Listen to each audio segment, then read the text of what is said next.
அவன் மனஸ்தாபப்பட்டா சொல்றான், கர்த்தருடைய பந்திப்பா, லார்ட்ஸ் டேபிள்பா, இத 3 பெஞ்சாதி வச்சுட்டு எடுக்காத, சாராயம் குடிச்சிட்டு எடுக்காத, கடிந்துகொள், பாவத்தை செய்யறான், கடிந்துகொள். அவன் மனஸ்தாபப்பட்டு கர்த்தருடைய பந்திய, சபைய, ஊழியத்தை நான் கலப்படமா அசுத்தம் பண்ண மாட்டேன் உடைஞ்சி வராம பாருங்க, அவனை ஏற்றுக்கொள்ளணும்.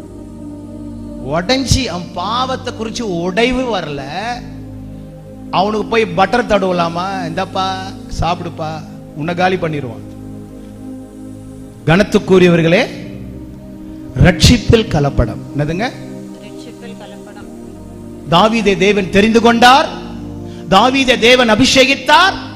தாவீதுக்கு யார் தண்ணி கொடுக்கணும், யாரு கூட வரணும், யார் ரதத்தின் மேல வரணும், யார் எந்தெந்த உதவி பண்ணணும்ன்றத 1 நாளாகமம் 12 கர்த்தரை ஏற்படுத்தி வச்சார். Praise the Lord.